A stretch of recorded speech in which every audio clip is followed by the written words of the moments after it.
Much to be learned from the book of Esther.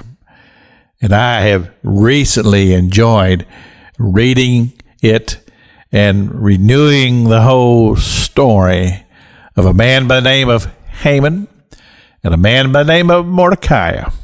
These two had become mortal enemies.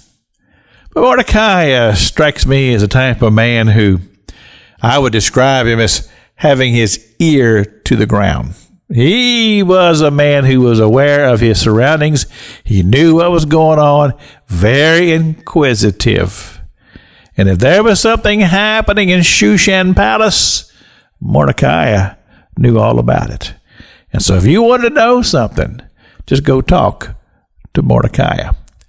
But one of the things that Mordecai knew, he knew that there was a man by the name of Haman that hated him with a passion. You see, Haman was an enemy of God. Scripture tells us that. Not only was he an enemy of God, he was an enemy of God's people, the Jews.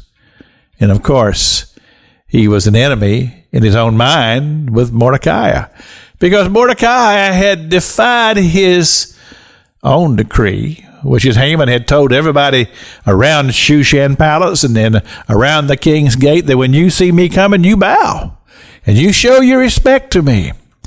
And everybody did, except Mordecai. And Mordecai refused to bow to this Amalekite. And oh, it burned. In the heart of Haman, it burned, and he despised Mordecai. So he already had this hatred in his heart for Mordecai, but now he finds out that Mordecai is a Jew. And thus it fueled his fire. And he plotted and devised a plan to not only to destroy Mordecai, but also to destroy the people of God. And he goes and he takes this plan to King Azarias and tells him that these are people who very, very likely, because of their history, they will rise up and they will rebel against you. They need to be exterminated. And so the plan was devised that silver was to be paid to all of these people who would rise up on a certain day, and they would kill all the Jews. And it was signed by the king's ring, a seal that says, this is the law of the land and it cannot be altered. And so the plot was established. This did not escape the ear of Mordecai. He knew all about it. He heard all about it. And he changed his garments to sackcloth and ashes. And he began to mourn and he began to wail because of the plot that had been devised against his people.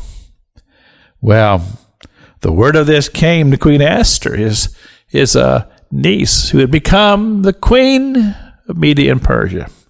She sent him clothes. She said, change out of your mourning raiment and put on this new raiment. And he said, no, not going to do it. Because you see, he understood that this was an attack of the devil. And you see, we have to know this, that the devil and his tactics, they've not changed over all of these years. This is Pastor Jack King with the gospel on the radio broadcast.